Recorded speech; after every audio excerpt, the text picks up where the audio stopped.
सभी छोटे बड़े श्रोताओं को सुनीता भटनागर का प्यार भरा नमस्कार। ऑडियो स्टोरीज के हमारे चैनल कहानी जगत में आप सभी का स्वागत है। हिंदी कहानियों की श्रृंखला में आइए आज सुनते हैं देवेंद्र जी द्वारा रचित कहानी एक खंडित प्रेम कथा। शहर को लेकर निरंजन के मन में कई तरह के भय थे। कुछ आशंकाएं थीं, कुछ संकोच था। एक अस्पष्ट और अमूर्त सी धारणा थी उनके मन में। कलकत्ता और बंबई कमाने गए गांव के लोगों से उन्होंने शहर के बारे में काफी सुना था। उनकी स्मृतियों में वह बहुत कुछ फिल्मों से मिलता जुलता था। आसमान तक पहुंचने की सारी सीढ़ियां शहरों से शुरू होती थी, इसलिए शहर जाने का मुश्किल फैसला उन्होंने ले लिया। अगर उनका बाप उनके दहेज का सारा पैसा और सामान रखकर उन्हें घर से नहीं निकाल देता तो भी निरंजन वह मुश्किल फैसला नहीं लेते। 3 साल के लिए गृहस्थ जीवन का त्याग करना निश्चित कर उन्होंने पत्नी को मायके भेजा। अपनी मित व्ययिता, मेहनत और लगन पर पूरा इत्मीनान था। उन्होंने पत्नी को सांत्वना दी, 3 साल में इतना कमा लूंगा कि यहाँ आकर कस्बे में अपनी कोई ना कोई दुकान खुल जाएगी। आखिरी रात पत्नी ने उन्हें खूब जोर जोर से चूमा और भाई के साथ मायके चली गई। शहर पहुंचने के बाद निरंजन के सामने तत्काल समस्या यह थी कि गुजारा कैसे हो। वह गलियों और दुकानों का चक्कर दर चक्कर लगाते। कोई भी काम चाहिए दुकानदारों से कहते।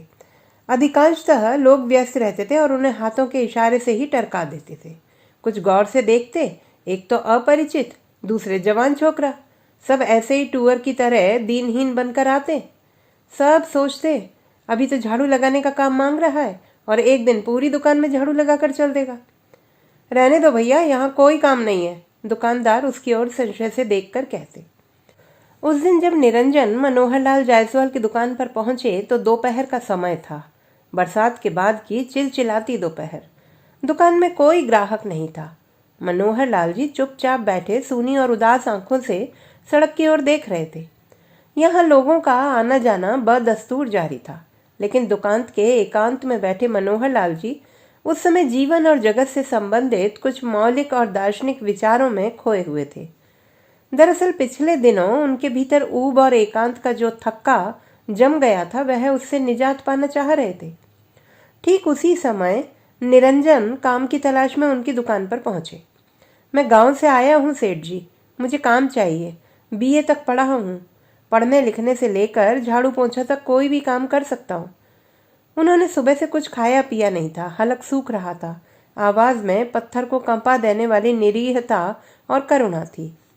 ऊब, उमस और भूख प्यास से थकी दोपहर की उस एकांत में मनोहरलाल जी ने ध्यान से निरंजन के चेहरे को देखा। ऐसे ही बहुत पहले एक बार वह कलकत्ता गए थे। चौरंगी लेन पर अचानक उन्होंने पाया कि रुपयों से भरा उनका थैला किसी ने मार दिया है। अचानक वह थर थर कांपने लगे थे। ट्राम और भीड़ के शोर से भरा कलकत्ता शहर तुरंत रेगिस्तान के अंतहीन तपते मैदान में बदल गया था। इस शहर में कोई भी परिचित नहीं था। भूख और प्यास की गर्द से उनका चेहरा मुरझा गया था। कोई दूसरा विकल्प न था। हे भगवान, कैसे पहुंचेंगे घर? एक दुकान में गए। शर्म, संकोच और झिझक से बोझिल।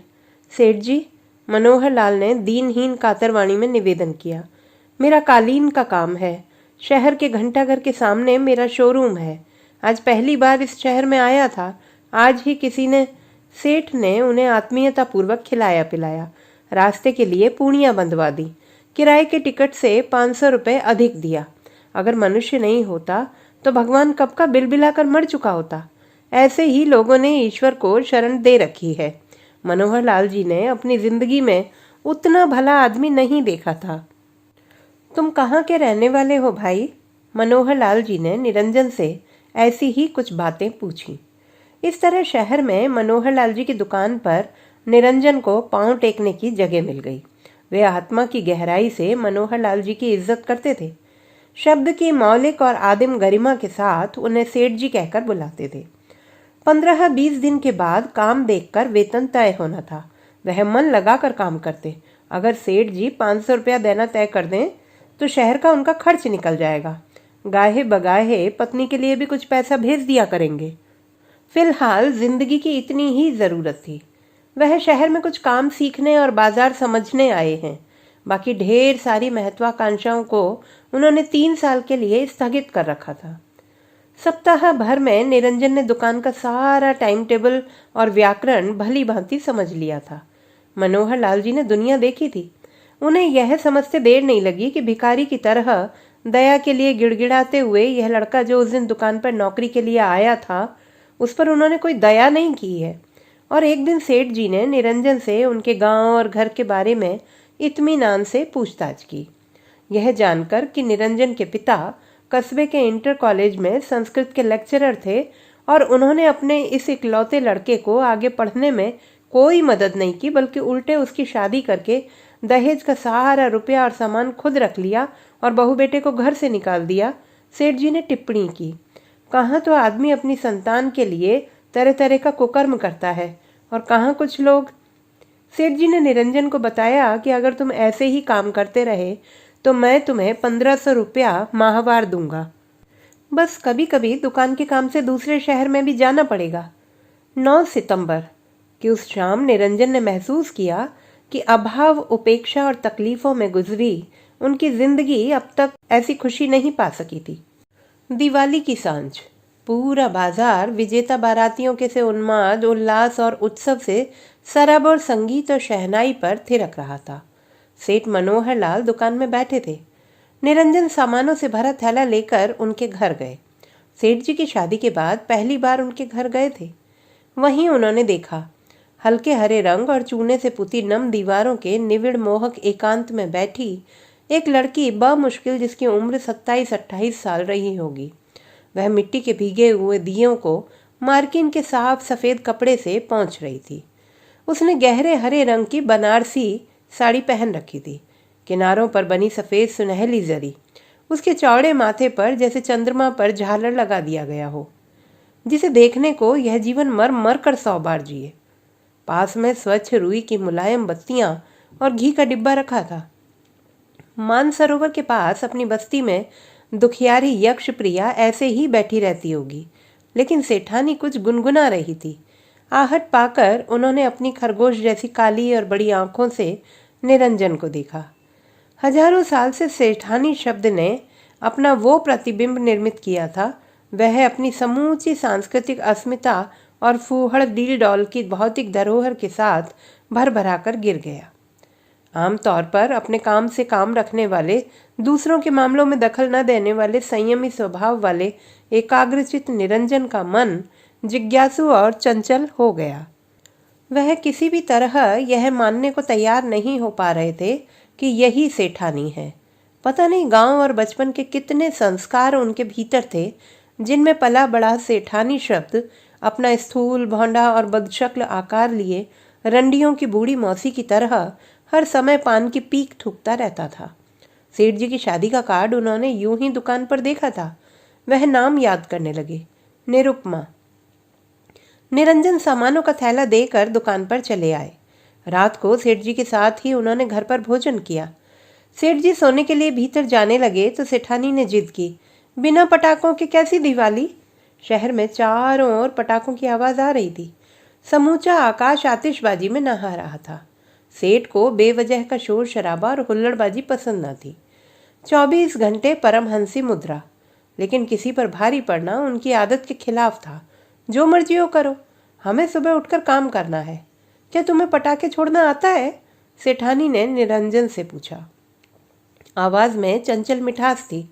अपनी बड़ी बड़ी गोल आंखों से वह निरंजन को देख रही थी। शहर प्रवास का लंबा अकेलापन और ऊब से भरे निरंजन के मन में उस समय सिर्फ सानिध्य लोभ था। सेठ जी कहीं बुरा ना मान जाए, वह चुपचाप खड़े हो गए। सेठानी दौड़कर भीतर गई और ढेर सारे पटाखे उठा लाई।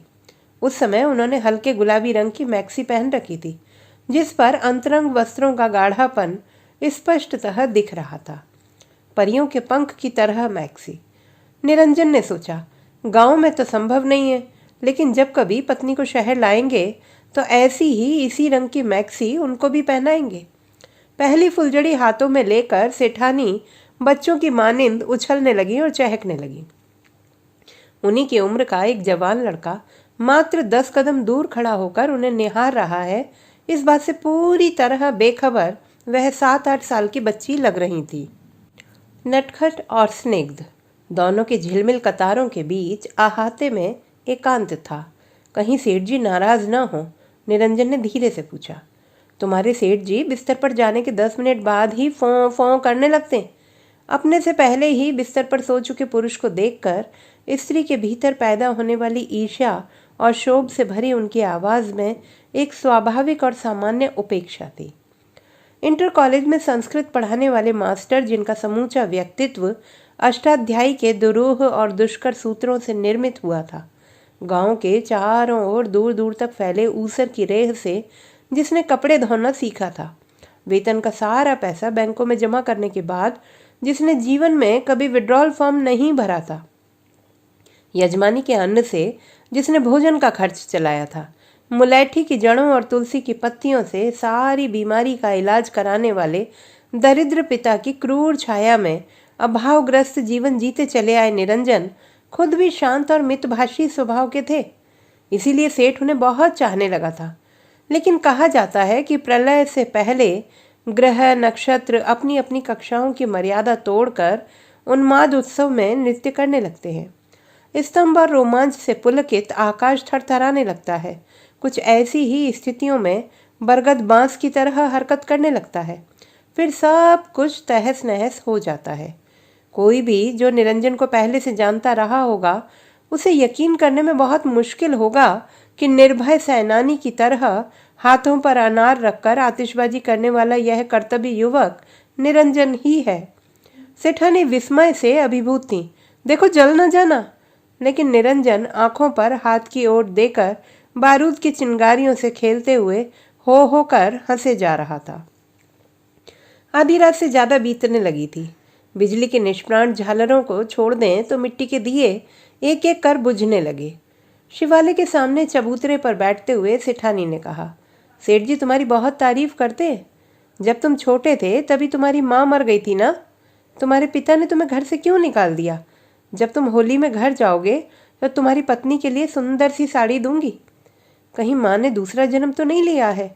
निरंजन ने सेठानी को देखा। वर्षों से भीतर जमी बैठी कोई गांठ जैसे पिघलने लगी। उनकी आंखें छलछला गईं। आदमी की तरक्की में उसकी भीतरी प्रतिभा और क्षमता का योग होता है। आदमी के दुष्कर्मों के पीछे परिस्थितियां दोषी होती हैं। जीवन के इस मूल मंत्र से दुनिया को देखने वाले निरंजन कभी किसी से अपने बाप की शिकायत नहीं करते थे। अच्छा, मैं चलूं? उन्होंने सेठानी से कहा और बिना आहट के फाटक खोलकर धीरे से निकल गए। कहीं मेरी बातों से इसका दिल ना दुखा हो, सेठानी ने अफसोस के साथ सोचा और भीतर चली गई। कर अपने अपने तप्त अनुभवों की तुलना, घुलना मिलना मन की विचित्र गति होती है। जिसे पहली नज़र का प्यार कहा जाता है, वह कैसा होता है भगवान जाने। लेकिन वाया निरंजन वह सोचते थे कि किसी तरह सेठ जी के घर जाने का अवसर मिले। ऐसा कोई अवसर नहीं आता था। सेठ जी के प्रति उनके मन में गहरी कृतज्ञता और सम्मान था। उनके सेठ जी में सेठानी जैसी सहृदयता और उन्मुक्त चंचलता कहीं न थी। वह माँ बहन जैसे न जाने कितने कितने आत्मीय रिश्तों को तलाशते और मन की असीम और पवित्रतम ऊंचाइयों पर ले जाकर उन्हें प्रतिष्ठित करते। और वे थीं कि अपने लिए सुंदरतम स्थान तलाशते हुए जिद करके उनके पहलू में नन्ही बच्ची की तरह चिपक जाती। निरंजन स्नेहपूर्वक उनके बालों और उनकी आंखों को सहलाने लगते। खरगोश की तरह काली, गोल और बड़ी बड़ी चंचल आंखें। वासना से बड़ा बहरूपिया कोई नहीं। रात को नींद न आने पर वह यही सब सोचा करते और सोचते, तुमसे बड़ा कृतज्ञ कोई नहीं है निरंजन। जिस आदमी ने शहर में तुझे ठौर दिया, उसी की बीबी के बारे में। ऊपर से आदमी दिखने वाला तो कुत्ता है। तुम्हारे सगे बाप ने तुम्हें घर से निकाल दिया था, तब तुझ बिलबिलाते भिखारी को इसी आदमी ने सहारा दिया। वह तरह तरह से अपने मन को बांधते, लेकिन मन के पंख हजार। रात के सन्नाटे में शिवालय के सामने चबूतरे पर अकेली बैठी सेठानी जिसे पुकार रही हो, निरंजन के लिए अब एक क्षण भी असंभव हो जाता। सेठ साला अपने कमरे में फों फों करता सो रहा होगा। नीच कमीना सेठ। कैसे उसे नींद आती है बच्ची जैसी बीबी को जागता छोड़कर? अगर उसे इस उम्र में शादी ही करने की पड़ी थी तो क्या कोई स्थूल, भौंडी और दुखियारी विधवा नहीं थी? पता नहीं साहित्याचार्यों ने श्रृंगार में ऐसी कोई व्यवस्था दी है या नहीं। संयोग से पहले ही वियोग ने पंख फैलाना शुरू कर दिया। उल जलूल फिल्मों के थके हारे दुखियारे पंख होते तो उड़ाती रे रसिया उबालमा जैसे गीत उनके मन की गहराइयों में डूब उतरा रहे थे। एक दिन सेठानी ने चाट बतासा खाने की इच्छा जाहिर की। मनोहर लाल जी को वर्षों पुराना बवासीर था। चाट बतासे के नाम पर कांप जाते थे। शाम को उन्होंने निरंजन से कहा, मालकिन को कहीं जाना है, साथ चले जाओ। मंदिर के सामने वाली चाट की दुकान पर शाम को दूर तक लाइन लगती है। वहाँ जितनी भी औरतें थीं, सेठानी के तेजोदीप्त सौंदर्य की गरिमा के सामने सब की सब फीकी लग रही थी। निरंजन का मन प्रसन्न हो रहा था।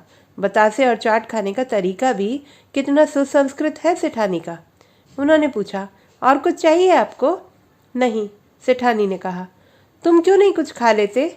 और सुनो, सड़क पर चलते हुए सेठानी बोली, जब तुम मेरे साथ सड़क पर चलो तो आप ना कहा करो।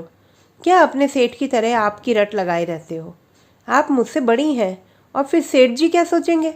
निरंजन की देह में फुरफुरी हो रही थी। तो उन्हीं के सामने आप कहकर पेट भर लेना। यहाँ सड़क पर नुमाइश करना जरूरी है क्या? अभी वे थोड़ी ही दूर गए होंगे कि एक लड़का सड़क की उस पटरी से दौड़ता हुआ आकर बोला, अरे निरंजन, भाभी जी से परिचय तो करा दो। सेठानी ने लड़के को देखा और मुंह बिचकाकर उपेक्षा से आगे बढ़ गई। लड़का थोड़ा आहत हुआ। निरंजन के बताने पर कि यह मेरे सेठ जी की पत्नी है, चुड़क्कों की तरह बिना जाने बूझे तुम्हें ऐसी कोई बात नहीं बोलनी चाहिए थी। लड़का कुटिल हंसी हंसता हुआ निरंजन की आंखों में झांक कर मुस्कुराया। उस बूढ़े खूसट मनोहर लाल की? ठीक है गुरु, फांसे रहो। अगर आपके साथ पत्नी है और खुदा न खास्ता सुंदर है तो आप भले ही बचना चाहें, लोग घेर कर आपका हालचाल पूछेंगे, नमस्ते करेंगे, आपकी इज्जत का दायरा बढ़ाकर उसी में सिर घुसाने की कोशिश करेंगे। शरीफ और समझदार लोग बहन और बेटियों के साथ सड़क पर नहीं निकलते। कब कौन दूसरे दिन अफवाह फैला दे, अरे भाई आजकल अमुक का बड़ा जलवा है। सेठानी आगे जाकर खड़ी हो गई थी। पता नहीं क्या सोच रही होंगी सेठानी। संकोच में डूबे निरंजन उनसे आंखें मिलाने का साहस नहीं कर पा रहे थे। तुम्हारा दोस्त था क्या? सेठानी ने हंसकर चुप्पी तोड़ी। मेरे गांव का एक लड़का यहाँ पान की दुकान खोले है, उसी का परिचित है। निरंजन ने सफाई दी। वे लोग देर तक सड़क पर टहलते रहे। बाजार बंद होने का समय हो रहा है। सेठानी ने कहा, चलो दुकान पर चलते हैं, वहीं से सेठ जी के साथ घर चली जाऊंगी। निरंजन सोच रहे थे कि टहलने के बहाने पैदल ही उन्हें घर तक छोड़ने जाएंगे। इस बीच थोड़ा अंधेरा भी हो जाएगा। लेकिन उन्हें खुद भी तो स्पष्ट न था कि वे क्या चाहते हैं। सेठ जी के प्रति उनके मन में कृतज्ञता थी, लेकिन यह ईर्ष्या भाव। मन की रुचियां तर्क की मोहताज नहीं होती हैं। निरंजन जहां रहते थे वह एक अंधेरी गली के मकान की तीसरी मंजिल पर बनी शांत और हवादार कोठरी थी। नीचे जीने के पास एक सामूहिक उपयोग का अंधेरा कमरा था। सुबह इसी कमरे में आकर वे तरोताजा होते और यहीं से उनकी दिनचर्या शुरू होती। 75 रुपये महीने पर यह जगह उन्हें मिली थी। दिन भर कोठरी बंद रहती थी। उपयुक्त जगह देखकर एक गौरैया ने वही घोंसला बना लिया था। कुछ दिन बाद घोंसले में से चूजों की आवाज़ें आने लगीं। गौरैया बाहर से दाने लेकर आती तो बच्चे चूं चूं करते हुए घोंसले के बाहर तक सिर निकाल देते। उड़ने की कोशिश करते हुए बच्चों को गौरैया रोक देती। निरंजन लेटे लेटे यह सब देखा करते। एक ममत्वमयी आत्मीयता उनकी कोठरी में फैल रही थी। अतिशय विश्वास करके सेठ जी ने दुकान की एक चाबी निरंजन को दे दी थी। सुबह पहले वही आते और दुकान को खोलकर साफ सफाई करते। एक दिन उन्होंने देखा कि शटर के भीतर एक बड़ा सा लिफाफा पड़ा है, प्रति सेठ मनोहर लाल जायसवाल। निरंजन ने सोचा, अगर सेठ जी पूछेंगे तो बता दूंगा कि लिफाफा खुला पड़ा था। उन्होंने यूं ही अनमयस्क भाव से लिफाफा खोला। भीतर 10 पृष्ठों का लंबा पत्र था। बूढ़े खूसट सेठ मनोहर लाल साले। इन 2 लाइनों के संबोधन के बाद जो कुछ लिखा था उसका सार यह है कि सेठ, जिस जमीन को खरीद कर तुम आज मालिक बने हुए हो उस पर मैंने वर्षों खेती की है। इसके पहले वह पूरे मोहल्ले की सामूहिक चरागाह थी। यकीन ना हो तो देख लेना, उसके पीछे दाईं तरफ मस्सा है और बाईं जांघ पर 2 तिल, उसकी नाभि के नीचे फोड़े का निशान है, वगैरह वगैरह। पत्र के पूरे 3 पृष्ठों में सेठानी के अंतरंगों की सूक्ष्म विवेचना सप्रमाण प्रस्तुत करके पहचान मुकम्मल की गई थी। पत्र के अंत में सेठ जी के लिए किंचित शुभकामनाओं का संकेत था। अपने पूरे मोहल्ले को कुंभ स्नान कराने का पुण्य तो तुम्हें जरूर मिलेगा। तुम्हारे 7 तालों के भीतर भी वह आशिक तलाश लेगी। पत्र पढ़ने के बाद निरंजन की आंखों के सामने अंधेरा छा गया, सिर घूमने लगा। यह किसी बेवफा आशिक का गुमनाम विद्रोह था। सेठानी को लेकर उनका मन धराशायी होने लगा। यह समझदारी का काम उन्होंने किया कि पत्र को पैंट की भीतरी जेब में डालकर सेठ जी के आने से पहले पूरी तरह प्रकृतस्थ होकर बैठ गए थे। यह पत्र किसी के हित में नहीं था। सच्चे शुभचिंतक का फर्ज होता है कि अदृश्य दुश्मन की सूचना समय रहते मित्र को दे दे। दोपहर के समय सेठ जी से फुर्सत लेकर वह बिना बताए उनके घर पहुंच गए। सेठानी रसोई में कुछ बना रही थी। गाढ़े मैरून रंग की साड़ी का पीला बॉर्डर पसीने से भीग कर देह से चिपक गया था। सेठानी काम में तल्लीन थी। किसी शांत आश्रम में ऋषि कन्या के पवित्र सौंदर्य की स्निग्ध आभा फैल रही थी। उन्होंने निरंजन को देखकर पूछा, कैसे आए हो? मैंने अपने आने की बात सेठ जी को नहीं बताई है। यह आपके लिए पत्र है। पत्र थमाकर निरंजन झटके से बाहर निकल गए। दूसरे दिन सेठ जी ने दुकान पर आते ही कहा, निरंजन घर चले जाना, मालकिन ने किसी काम से बुलाया है। दोपहर के बाद जब निरंजन पहुंचे तो सेठानी ने सावधानी से अहाते का फाटक बंद कर दिया। उस दिन वह पहली बार उन्हें भीतर वाले कमरे में ले गई। पुराने हालनुमा कमरे का वह सुसज्जित बेडरूम था। एक और शीशे की टेबल के पास 2 मोढ़े रखे हुए थे। वहीं निरंजन को बैठाकर वे चाय बनाने चली गई। निरंजन एक एक चीज को गौर से देख रहे थे। डबल बेड पर आसमानी रंग की चादर, एक और करीने से रखे हुए 2 कुशन, सामने आदमकद आईने के ऊपर लाल पीली मोतियों से गुंथी सफेद ऊन की मुलायम झालर लटक रही थी। किनारे में कांच से बंद अलमारी में रंग बिरंगी चूड़ियाँ, कंगन, नेल पॉलिश, सौंदर्य प्रसाधन की ढेर सारी क्रीम पाउडर के बीच एक आध अंतरंग वस्त्र भी सुशोभित हो रहे थे।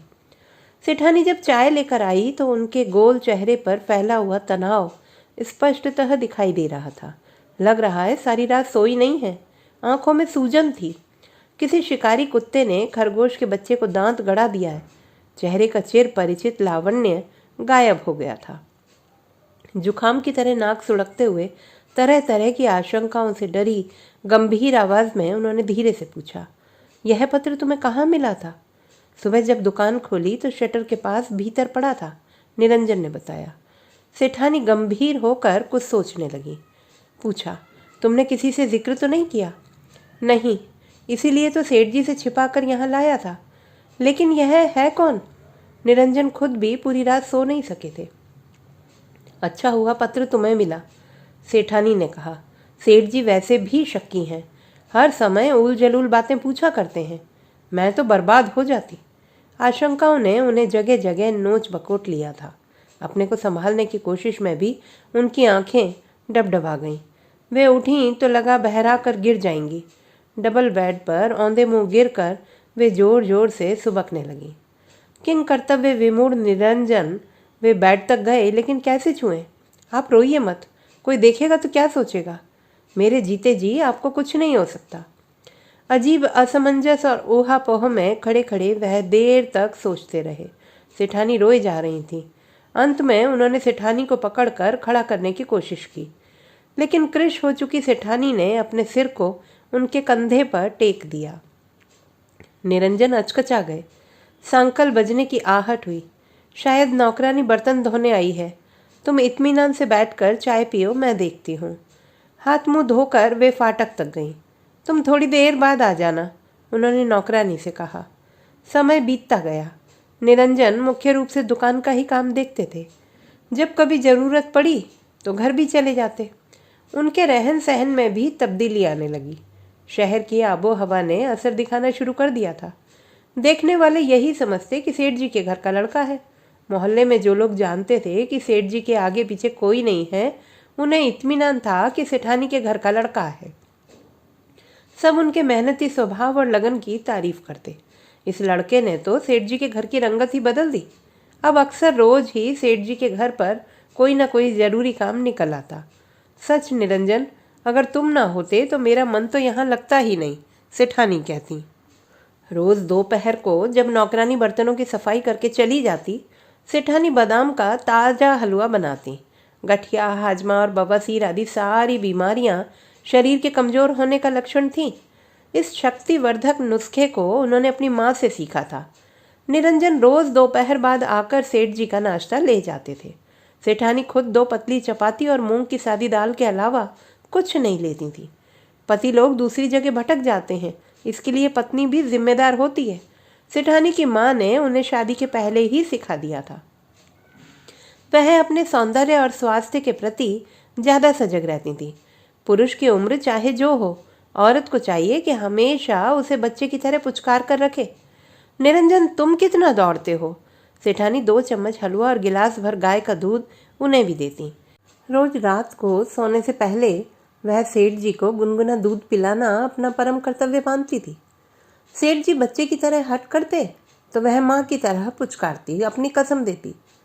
निरंजन न सिर्फ उनके सौंदर्य बल्कि उनकी बाल सुलभ चंचलता और ममतालु हृदय पर भी न्यौछावर थे। दिवाली के बाद होली और न जाने कितनी छुट्टियां बीत गईं। घर तो पहले ही छूट गया था। उन्होंने पत्नी की भी कोई खोज खबर नहीं ली। गोबर और भूसे की तरह बसाती पत्नी। सोमवार बाजार की बंदी का दिन था। वह चुपचाप अपनी कोठरी में लेटे हुए कुछ सोच रहे थे। हल्की झपकी में आंख लग गई थी। अचानक उन्होंने महसूस किया कि क्रीम और पाउडर से छनकर आती सेठानी की मादक देह गंध पूरे कमरे में भर गई है। वह चौंक कर उठ बैठे। बाहर कोई नहीं था। मन बेचैन होने लगा। सेठ जी ने कहा था किसी दिन फुर्सत पाकर वैद्य जी के यहाँ चले जाना, दवाई लानी है। वह तुरंत पैंट शर्ट पहनकर सेठ जी से दवाओं की लिस्ट लेने चल पड़े। किसी रिश्तेदार के यहाँ गमी हो गई थी। सेठ जी घर पर नहीं थे। कैसे आए निरंजन? सेठानी ने पूछा। कमरे पर अकेले था, मन घबराने लगा, तुम्हें देखने चला आया, निरंजन ने बताया। सेठानी मुस्कुराई। नौकरानी निकलने ही वाली है, तब तक तुम मंदिर की ओर चले जाओ। सेठ जी रात से पहले नहीं आएंगे। सेठानी भीतर चली गई। कुछ देर के एकांत क्षणों में अपने को समर्पित कर लेने के बाद निरंजन के मन में वैराग्य जाग उठता। गुमनाम पत्र के आंगिक विवेचन उद्दीपन की भूमिका निभाने लगते। वह पत्नी के बारे में सोचने लगते। पता नहीं गांव में कैसे रह रही होगी। वर्षों बीत गए, मैंने कोई खोज खबर नहीं ली, पैसा भी नहीं भेजा। शहर आने के पहले की आखिरी मुलाकात याद आने लगती। मेरी कोई चिंता मत करना, पत्नी ने कहा था, जैसे तैसे दिन काट लूंगी। समय से खाने पीने की व्यवस्था जरूर कर लेना। वह धीरे धीरे सुबक रही थी। जीवन की छोटी छोटी ज़रूरतों को अनंत काल के लिए स्थगित करती हुई उन्होंने अपना सब कुछ एक अदृश्य नियति के हवाले कर दिया। त्याग और करुणा की प्रतिमूर्ति। आत्मग्लानि में डूबते निरंजन अपना बचाव करते। आखिर दान और दया ही तो नहीं होता है ना पति पत्नी का संबंध। प्रेम और सेक्स ही तो इसकी बुनियाद है। वह सेठानी को सच्चे दिल से प्यार करते हैं। दुनिया में ऐसी किसी जगह की कल्पना भी नहीं कर पाते जहां सेठानी हर समय मौजूद ना रहे। मेरे न रहने पर कौन इनकी देखभाल करेगा? सेठ जी इनकी भावनाओं को नहीं समझते। लोग भूखे भेड़ियों की तरह इन्हें निगल जाएंगे। अदृश्य स्वार्थी लोगों से घिरी सेठानी उन्हें अबला और असहाय लगती थी। एक पल भी उन्हें अकेले छोड़ने की कल्पना मात्र से निरंजन कांप जाते थे। तभी आकाशवाणी होती। 7 ताले के भीतर भी यह आशिक तलाश लेगी। कहीं यह सचमुच में चरित्रहीन तो नहीं है? बेचारे चरित्रवान जितेंद्रिय निरंजन बहल जाते और सोचने लगते। सेठ जी मुझे बेटे की तरह मानते हैं, उन्हें क्या पता। सेठ जी ने दुनिया देखी थी। निरंजन के बदलाव, सेठानी के हाव भाव, उनकी उदासी, उनका उल्लास, सब कुछ देखा था। लेकिन उनका अपना टाइम टेबल था। समय से खाना पीना, सोना जागना, सब कुछ वर्षों से पूर्व निर्धारित चला आ रहा था। वह जीवन और जगत के मर्म को पहचानते थे। क्रय विक्रय, हानि लाभ, आने पाई का हिसाब उन्होंने पढ़ा था। गणित ही एकमात्र सत्य है, अपने निष्कर्षों में विवाद की गुंजाइश से परे। लेकिन किंतु परंतु बावजूद और अंततः के ढेर सारे झंझटों, विवादों के ताने बाने से बुना मानव संबंधों का जटिल विवेचन उन्हें कवियों और दार्शनिकों की मानसिक अय्याशी लगता था। उनके लेख निरर्थक, उसमें उनकी कोई दिलचस्पी न थी। जब आदमी अपने ही अनुभवों से नहीं सीखता, अपने ही विचारों पर आचरण नहीं करता, तब उनकी क्या औकात है जो लोग उनके अनुभवों से सीखें, उनके विचारों से आचरण करें। दूसरों को विद्वान और ब्रह्मचारी बनाना वह फालतू लोगों की मानसिक अय्याशी मानते थे। जो जैसा करेगा भोगेगा, यह उनका दृढ़ विश्वास था। और आखिर निरंजन का विकल्प भी क्या है? सेठ जी सोचते, किसी बूढ़े अपाहिज से दुकान का काम तो संभलेगा नहीं। जब दूसरी पत्नी की मृत्यु हुई थी तो उन्हें वज्रपात का सा सदमा लगा था। खबर सुनते ही उनका साला अपनी पत्नी और बच्चों के साथ आ गया था। इस उम्र में पत्नी की मृत्यु जवान बेटे की मृत्यु से कम आघात नहीं देती। साले ने सांत्वना दी, सेठ जी हम लोग हैं, आप चिंता ना करें, पत्नी घर का काम संभाल लेगी। अब तक तो बात और थी, रिश्ते नाते दुख में ही तो काम आते। भतीजों की बहुएं जो अब तक एक गिलास पानी नहीं देती थी, एक पैर पर हाजिर होकर सेवा में जुट गई थी। सेठ जी की बहन तो जब तब मौका पाकर शिवालय के सामने डाएं डाएं रोने लगती। सलहज रोज रात को गर्म तेल से मालिश करती थी। सब एक दूसरे से आगे निकलने की मैराथन दौड़ में पलक नहीं झपकाना चाहते थे। बहन ने एक दिन एकांत देखकर समझाया, कोई किसी का सगा नहीं है मनोहर, मेरी तो राय है कि कोई लड़का गोद ले लो। तुम्हारे भांजे का छोटा वाला लड़का बड़ा होशियार भी है और सुंदर भी। पंडित जी ने बताया भी था कि इसको राजयोग लिखा है। सेठ जी के आसपास उदार मना शुभ चिंतकों का जमघट लग गया था।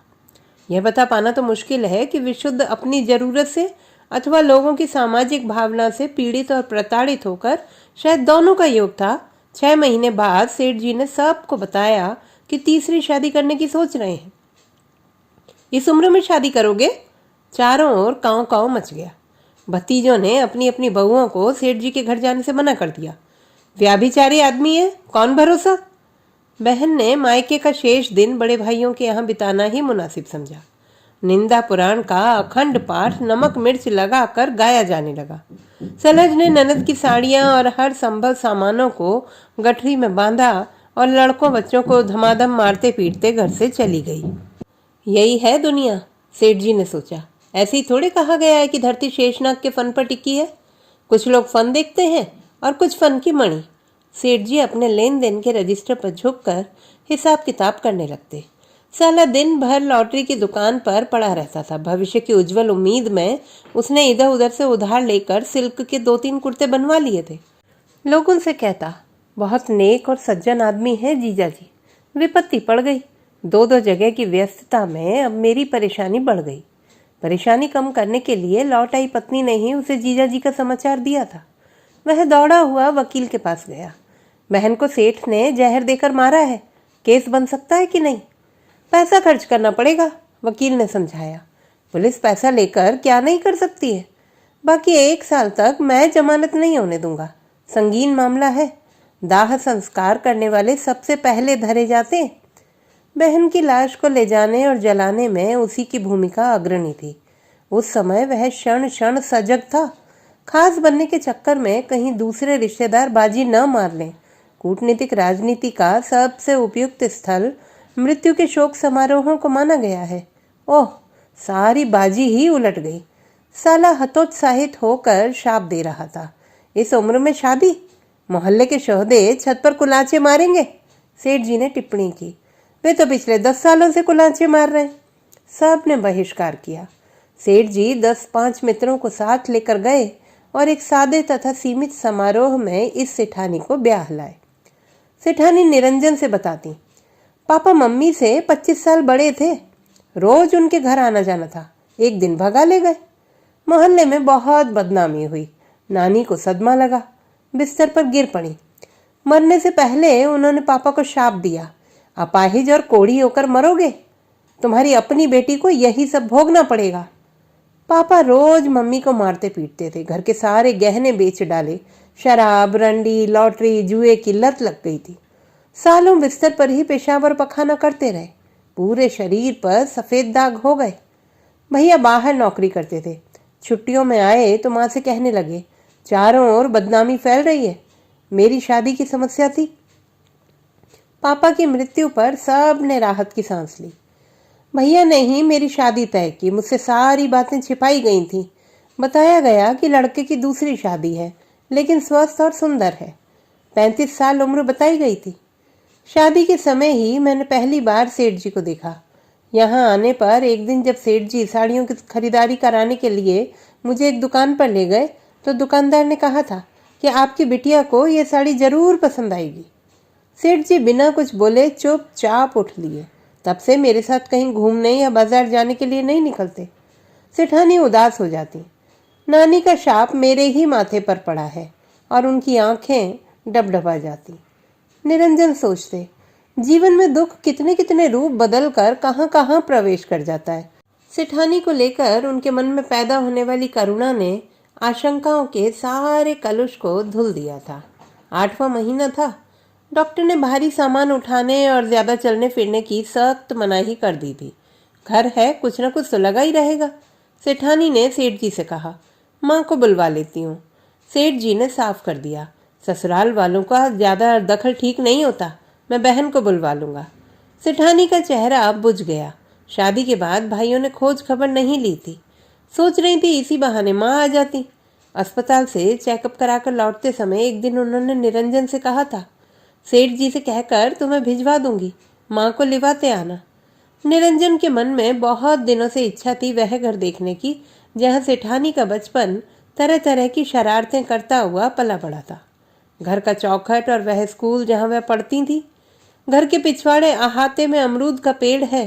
सेठानी ने उन्हें बताया था, हम लोग चढ़कर अमरूद तोड़ा करते थे। कितनी बार तो मैं गिर जाती। एक भूतही हवेली की अमूर्त और रोमांचित करती अवधारणा सी बन गई थी निरंजन के मन में। मेरे मन में बहुत इच्छा होती है तुम्हारा घर और वह शहर देखने की जहाँ तुम पली बड़ी हो, निरंजन सेठानी से कहते। उन्हें लगता कि वहाँ के चप्पे चप्पे पर सेठानी की छाप होगी। उनके बचपन की शरारतें और उनके कमर की करधनी हर समय वहाँ की हवाओं में बजती रहती होगी। सबको मोहित कर लेने वाली आत्मीय सुंदरता की निश्चल देवी को आखिर कोई कैसे भूल सकता है। उन्हें लगता कि सेठानी के चले आने के बाद वहाँ अब सारे लोग उदास ही रहते होंगे। जब हम किसी को प्यार करते हैं तो वह यकीनन सारी दुनिया में सबसे सुंदर होता है, ईश्वर की तरह। उसे पुकारते हुए हमारी वाणी में प्रार्थना की सी विनम्र पवित्रता होती है। उसकी इच्छाओं का अनादर संभव ही नहीं है। सेठ जी ने एक ही झटके में कैसे इनकार कर दिया, निरंजन सोच रहे थे। उन्होंने धीरे से कहा, सेठ जी ऐसे समय में माँ ज्यादा अच्छे ढंग से देखभाल करेगी। आजकल तुम्हारा मन दुकान पर नहीं लगता। सेठ जी ने झिड़क दिया, कम से कम घरेलू मामलों में तो दखल न दिया करो। बेचारे निरंजन। सेठानी भीतर वाले कमरे में सेठ जी से फुसफुसा रही थी, तुमने ही तो बेवजह इसे तरजीह देकर इसका मन बढ़ा रखा है। वैसे भी मुझे इसका बार बार भीतर कमरे तक चला आना अच्छा नहीं लगता। नौकर को नौकर की ही तरह रखना चाहिए। रात को निरंजन सामान लेकर घर आए। बरामदे में रखकर उन्होंने आवाज दी और तेजी से बाहर निकलने लगे। सेठानी ने आगे बढ़कर रास्ता रोक लिया। नाराज हो? उनकी आंखें मुस्कुरा रही थीं। क्या करूं, मजबूरी है। आखिर यह सब तुम्हारे लिए ही तो करना पड़ता है। सेठ जी को जब तक शक होने लगता है। निरंजन की आंखें डबडबाई। यह तो सच है कि मैं नौकर हूं। बहुत बन रहे हो। सेठानी ने उनका हाथ पकड़ा और अपने पेट पर ले जाकर सहलाने लगी। तुम्हारी बिटिया सो रही है इस समय। पूरे दिन लात मारती रहती है चुड़ैल। हो जाए तो तुम ही संभालना। निरंजन को बेटी की ही इच्छा थी। पिघल गए। सेठानी ने जल्दी जल्दी उनके गाल पर 2-3 चुम्मी ली। चले जाओ, सेठ जी के आने का समय हो रहा है। यह औरत तो जादूगरनी है, कैसा भी गुस्सा हो टिकने ही नहीं देती। अगर यह सेठ साला मर जाता तो मैं सारी जिंदगी नौकर बनकर ही इनकी सेवा करता। निरंजन सोचते हुए चले जा रहे थे। एक साइकिल वाले से टकराने पर चेतना लौटी। देखकर चलो भैया, साइकिल वाले ने कहा। 2-3 लोग गली के चबूतरे पर बैठे हंस पड़े। सेठानी का नशा है भाई, कुछ दिखाई नहीं देगा। निरंजन कांप गए। खैर, खून, खांसी, खुशी, बैर, प्रीत, मद्यपान, कहते हैं पाताल का प्रेम भी आकाश में महकता है। एक दिन उनके गांव का एक आदमी उन्हें खोजते हुए दुकान पर पहुंच गया। निरंजन ने दौड़कर उसके पांव छुए और मन ही मन सोचा, ई ससुर को पता किसने दे दिया। उन्होंने सेठ जी को बताया, गांव के हैं, चाचा लगते हैं। अस्पताल आया था, चाचा ने बताया। डॉक्टर ने दवा दी है, खून और पेशाब की भी जांच हुई है। डॉक्टर कल एक्सरे रिपोर्ट देखेगा। एक एक दुकान पर पूछते हुए आ रहा हूँ। सोचा रात तुम्हारे यहाँ रुक जाऊंगा। इस बीच वह बार बार सेठ जी की ओर देख रहे थे, अपनी रहस्य भेदी नजरों से, जैसे कुछ इत्मीनान पाना चाहते हैं। रास्ते भर पूरी शाम और रात को सोते समय तक चाचा गांव की ही बातें करते रहे। निरंजन की इन सब बातों में कोई रुचि न थी। वह जानते थे कि ज्यादा बात की तो यहीं खूंटा गाड़ कर बैठ जाएंगे, महीने भर रहेंगे और दिन दोपहर मौका पाकर पड़ोस में शिकायत करेंगे। गांव में सब साले भैया चाचा और दादा ही लगते हैं, लेकिन मौका पाकर ऐसा खूंटा ठोक देंगे कि सारी उम्र बीत जाएगी और वह टस से मस न होगा। गांव की याद करके उनका मन घृणा से भर गया। गांवों में लोग ईर्ष्यालु और चतुर होते हैं। बेवकूफ़ी उनकी असलियत नहीं, महज अभिव्यक्ति होती है। चाचा को यह भांपते देर नहीं लगी कि मेरा यहाँ आना इसे अच्छा नहीं लग रहा है, ज़्यादा शहरी बन रहा है। खैर मुझे क्या, रात भर रहने का ठिकाना चाहिए था। सांप और नेवले का खेल चलता रहा। दूसरे दिन सवेरे चाचा ने कहा, बेटे निरंजन, अस्पताल में भीड़ रहती है, तुम शहर में रहते हो, सब जगह तुम्हारा जाना सुना है, डॉक्टर से बात कर लेना। भीतर भाव यह था कि सेठ के यहाँ काफ़ी पैसा कमाया है, एक्सरे और दवाओं के अलावा घर तक का किराया भाड़ा तो दे ही देगा। निरंजन ने बेरुखी से कहा, सुबह से दुकान खोलकर बैठना पड़ता है, शाम तक तो मुझे फुर्सत ही नहीं मिलती। यहाँ मकान मालिक भी भीड़ भाड़ पसंद नहीं करता, आप चले जाइएगा। अब जबकि जाना ही है तो पता नहीं अवसर मिले न मिले। चाचा जी बैठ गए। गांव में सब लोग तुम्हारी बहुत तारीफ करते हैं, कहते हैं 3 साल हो गए निरंजन गांव नहीं आता। खैर तुम्हारे पिता ने ही कौन भलाई की, ऐसा आचरण तो दुश्मन भी नहीं करता है। निरंजन ने अनमयस्क भाव से कहा, कोई बात नहीं चाचा, आजकल तो लोग अलग होते ही हैं। मैं तो खुद उनके बारे में सोचता हूँ कि गांव में अकेले कैसे रहते होंगे, लेकिन शहर आया हूँ तो कुछ बनकर ही लौटूंगा। लेकिन वे अब गांव में कहाँ हैं भैया? चाचा का मुंह अचरज से खुल गया। अरे तुम इतने शहरी हो गए कि बाप तक की खबर नहीं, क्या हुआ उन्हें? निरंजन की समझ में कोई बात नहीं आई। अब आया है होश ठिकाने, चाचा ने सोचा। बताऊंगा, सब कुछ बताऊंगा, लेकिन इत्मीनान से। उन्होंने थैली में से सुरती और चूना निकाल कर मलना शुरू किया। अरे वह तो कब की बात है, सारे गांव में तूफान आ गया था। लोगों ने बहुत समझाया लेकिन किसी की नहीं माने, बीमार हो गए थे। सबसे कहते मेरे लौंडे को सेठानी ने फांस लिया है, रखेल हो गया है मेरा लौंडा। उन्होंने सारा खेत और बैंक का पैसा, घर द्वार, सब कुछ राम जतन बो कुम्हारिन को रजिस्ट्री कर दी। वही दिन रात उनकी सेवा करती थी, खुद कहीं चले गए। कोई बता रहा था कि हरिद्वार में साधु हो गए हैं। गांव में लोग कहते हैं कि कुम्हारिन ने एक रात सोए में ही उन्हें जड़ी सुंघा दी। गांव में 8 एकड़ खेत था, बाप ने बेदखल कर दिया। निरंजन के तन बदन में आग लग गई। पत्नी ने एक बार कहा था, मुझे बाबूजी की आदत अच्छी नहीं लगती। क्या बात है? निरंजन ने पत्नी से पूछा। जब तुम बाहर रहते हो तो बार बार भीतर कमरे तक चले आते। पत्नी ने बताया, आज मुझसे कह रहे थे कि तुम मुझे खुश कर दोगी तो तुम्हें सुखी रखूंगा। अब डाएं डाएं करने से क्या होगा, जिसकी जो मर्जी हो करे। निरंजन इन दिनों आकाश की उन बुलंदियों पर थे जहां से सारी दुनिया कीट पतंगों की तरह दिखाई देती है। बाप, घर और गांव अंधेरी नाली के बिलबिलाते कीड़े हैं, इनके बारे में क्या सोचना। कहने लगे, अपाहिजों और कोड़ियों के लिए बाप दादे की जायदाद होती है। मैं तो थूकता हूँ बाप पर, उसकी जायदाद पर, घर, गांव और सारे गांव वालों पर पेशाब करता हूँ। उत्तेजना में उनके गले की नसें खिंचकर उभर आई थी। मुंह से थूक निकल रहा था। चाचा के मुंह पर सचमुच ही उसने थूक दिया। कहाँ तो वे उसे उसकी औकात बताना चाह रहे थे, लेकिन इसने तो पटक कर ही कुटम्मस कर दी। वे भकुआ गए। क्या हो गया है इसे? गांव का सबसे सीधा और शरीफ लड़का था। निरंजन कहने लगा, चाचा कहे दे रहा हूं तो सच में अपने आप को चाचा मत मान लेना। अब कभी यहाँ मत आइएगा। मैं गांव वालों की शक्ल भी नहीं देखना चाहता। सब जानता हूँ, शहर में चापलूसी करके खाएंगे, हगेंगे और गांव में जाकर इसकी शिकायत करते। मिल गया पाहुर। सड़क पर चलते हुए निरंजन ने सोचा, अब दोबारा कभी नहीं आएंगे। उसने चैन की सांस ली। चलो ठीक रहा।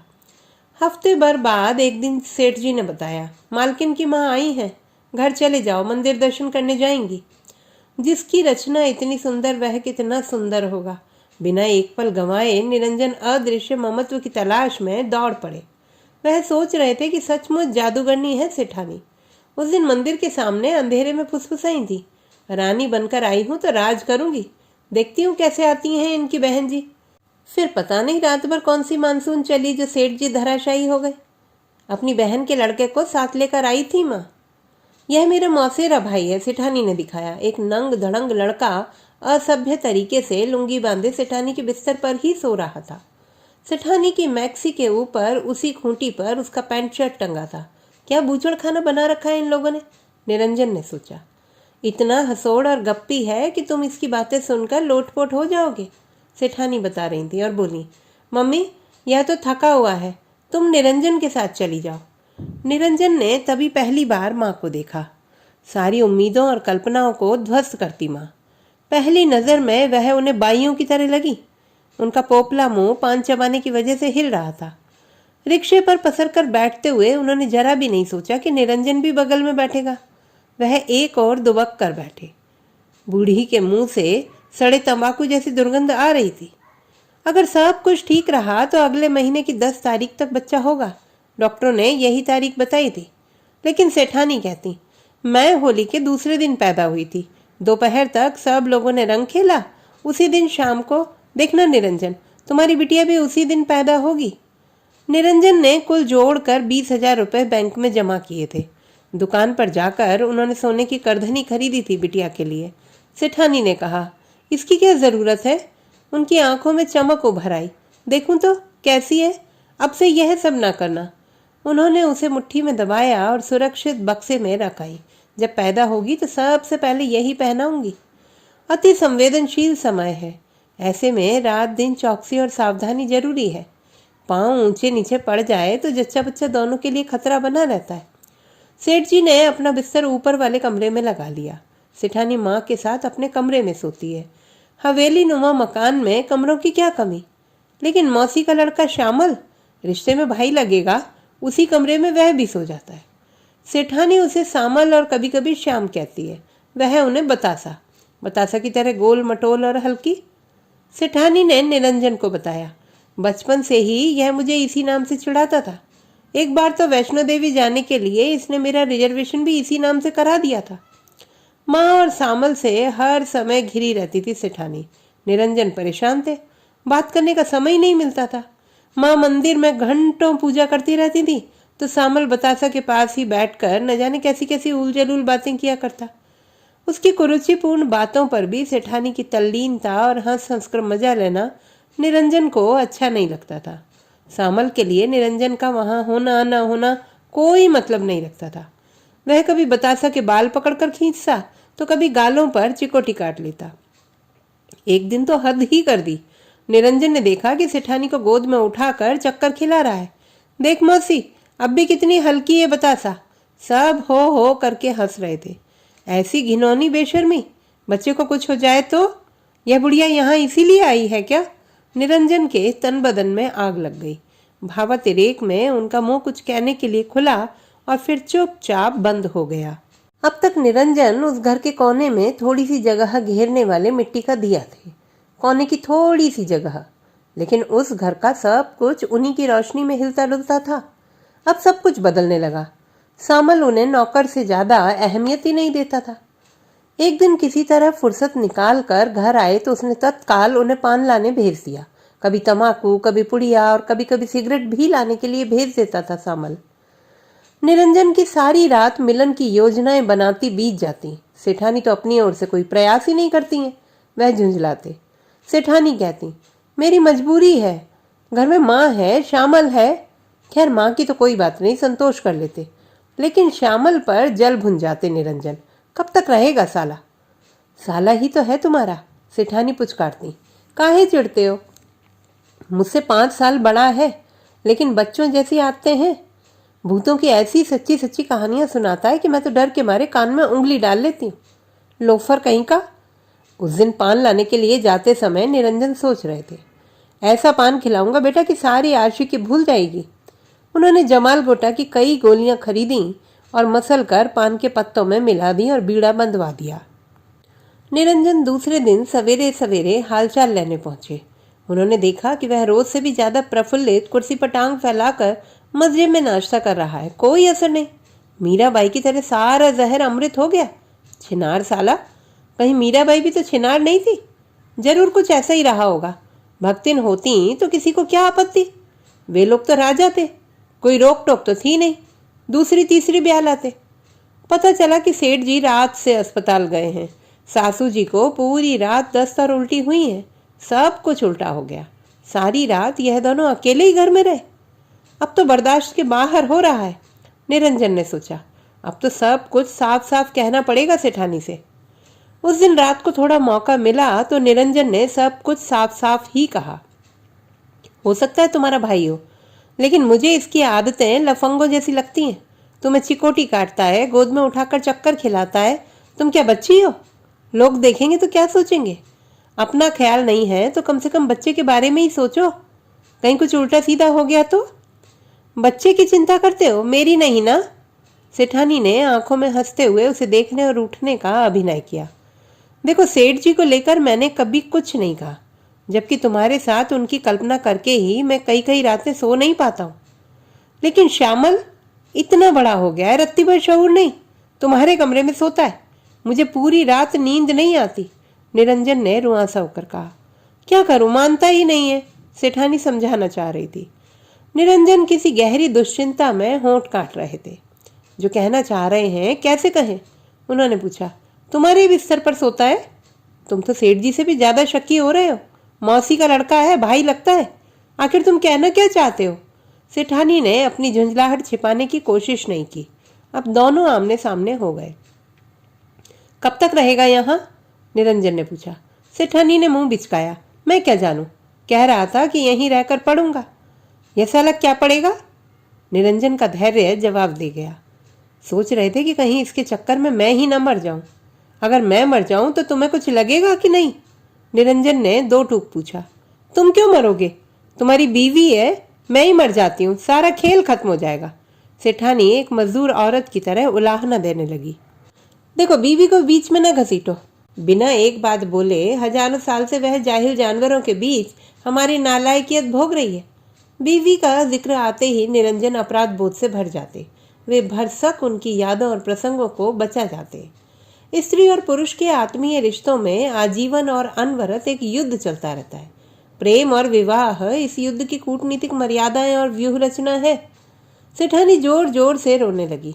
तो चले जाओ बीवी के पास, यह तो एक दिन होना ही था। वह अपने बालों को जोर जोर से नोचने लगी। देखूं कौन बचाता है मुझे, मैं आज जरूर प्राण दूंगी। अपने फूले हुए पेट पर वह जोर जोर से घूसा मारने लगी। निरंजन ने ऐसे दृश्य की कभी कल्पना तक नहीं की थी। बुरी तरह डर गए, कहीं कोई आ न जाए। लोग देखेंगे तो क्या सोचेंगे? बच्चा भी मर सकता है। उन्होंने हाथ पकड़ने की कोशिश की, लेकिन सेठानी ने झटक दिया। मुझे अकेला छोड़ दो, कोई नहीं है मेरा। हे भगवान, मैं कितना गिर गई रे बप्पा। क्या हो गया ये सब? निरंजन की समझ में कुछ नहीं आ रहा था। उन्होंने दोनों हाथों से अपने कान पकड़े। देखिए, क्षमा मांग रहा हूँ, हाथ जोड़ रहा हूँ आपके। सचमुच उन्होंने अपने हाथ जोड़ लिए। अब सही जगह दांव पड़ा है, सेठानी ने सोचा। बस थोड़ा और। वह जोर जोर से पैर पटकने लगी। जाओ अपनी बीवी के पास, मुझे अब किसी की जरूरत नहीं। मैं जरूर प्राण दूंगी, देखना। कहीं यह वाकई कुछ कर ना ले। निरंजन भीतर तक सहम गए थे। 3 साल पहले इसी अहाते में दिवाली के दिन बारूद की फुलझड़ियों से खेलती एक नव ब्याहता चंचल लड़की उनकी आंखों के सामने कौंध गई। हे भगवान, क्या इतनी ही होती है प्यार की उम्र? कितनी जल्दी सब कुछ तहस नहस हो गया। उन्होंने अपने सिर को सेठानी के पैरों पर धर दिया। एक बार, बस एक बार मुझे आप क्षमा कर दें। सेठानी ने घृणा से अपना पैर हटा लिया। ऐसा ही करता था मेरा बाप मेरी माँ के साथ। अब तुम चले जाओ, मैंने सोच लिया है कि मुझे क्या करना है। वह जोर जोर से हाँफ रही थी। अपने कमरे में लौटते हुए निरंजन भयानक अपमान और आत्मग्लानि में डूबे हुए थे। कितना जलील किया इस औरत ने।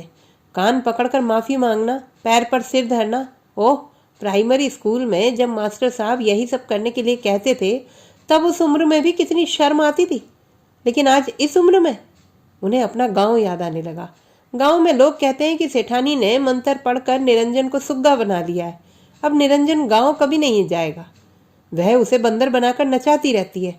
हे भगवान, क्या हो गया है मुझे? वह पुकार उठे। आत्ममोह की यह दुखांत की जो मैंने लिख डाली। करुण विवादों संवादों से भरी हास्य की व्याली। वह सोच रहे थे, मैं पागल हो जाऊंगा, लोग मुझ पर हंसेंगे। उन्होंने देखा सड़क पर इधर उधर पान और सिगरेट की दुकानों पर चारों तरफ लोग गप हाँक रहे हैं, चहलकदमी कर रहे हैं, हंस रहे हैं और खुश हैं। आज से 3 साल पहले उन्होंने 500 रुपए की उम्मीद की थी, लेकिन सेठ जी ने अपने मन से 1,500 रुपया देना तय किया। वह दिन उनकी अब तक की जिंदगी का सबसे ज्यादा खुशी का दिन था।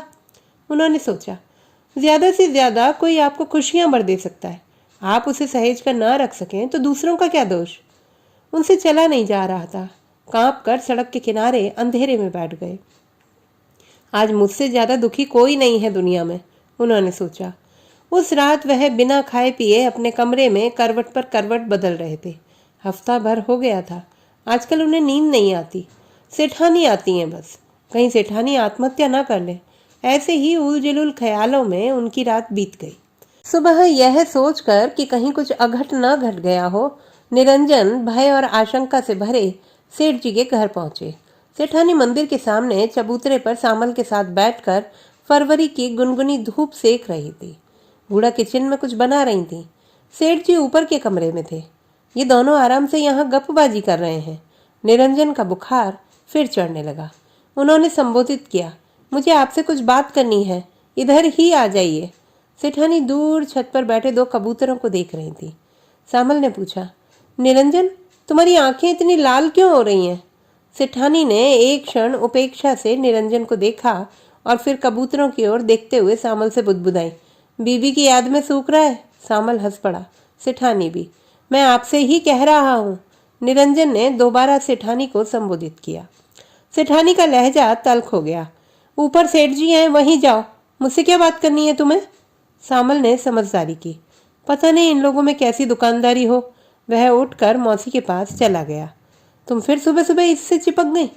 निरंजन अब आर पार की लड़ाई लड़ने के मूड में थे।